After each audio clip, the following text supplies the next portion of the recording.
Alors la loi sur les implantations commerciales a changé au 1er août 2024 et c'est ce dont je vais vous parler, mais surtout d'une spécificité, à savoir le seuil. Il était de 400 mètres carrés net et depuis le 1er août, il peut être diminué à 200 mètres carrés net. Concrètement, 3 grandes questions. Pourquoi ce changement et quel en est le contexte? Ensuite, à qui est-ce que cela va profiter? Et enfin, quelles sont les conséquences par rapport à vos projets immobiliers? Alors d'abord, le contexte, c'est que tout commerce de détail est soumis à permis d'urbanisme volet implantation commerciale à partir du moment où sa surface nette est de 400 mètres carrés. Et depuis le 1er août, les communes, qui sont au nombre donc de 261 et réparties sur les 5 provinces de Wallonie, ont l'opportunité de diminuer ce seuil sur base d'une délibération au conseil communal à 200 mètres carrés.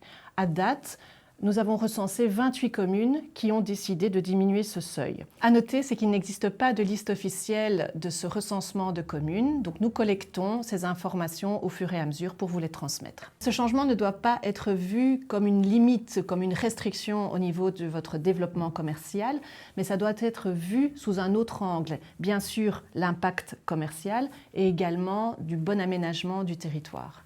L'objectif, comme je le disais, ce n'est pas de freiner ce développement commercial, mais bien de restructurer sur des noyaux urbains existants ce commerce, de s'insérer dans ces noyaux qui possèdent déjà des fonctions, à savoir tout ce qui est la partie résidentielle, donc les habitants, et également que ce soit au mieux desservi par tout ce qui est mobilité douce, mobilité multimodale.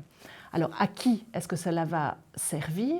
Mais tout d'abord, évidemment, aux communes qui auront une meilleure lisibilité de leur territoire. Ensuite, aux consommateurs qui, eux aussi, auront une meilleure lisibilité d'un point de vue de l'offre, mais aussi accessibilité. Et enfin, aux commerçants qui pourront se développer dans des noyaux commerciaux déjà existants plutôt que d'aller s'implanter de manière isolée. Avec ce changement de législation, la région wallonne a découpé la Wallonie en 3 centralités. On parle de centralité de pôle, centralité urbaine de pôle et des centralités villageoises. Et donc, encore une fois, c'est vraiment de pouvoir analyser ces projets avec les différentes fonctions qui sont présentes dans une ville.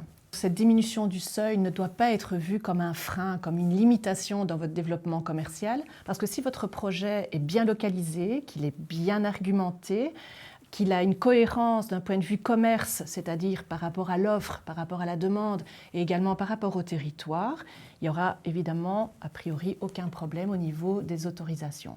À noter aussi que ce n'est pas parce qu'on introduit une demande de permis que c'est directement un frein à votre développement.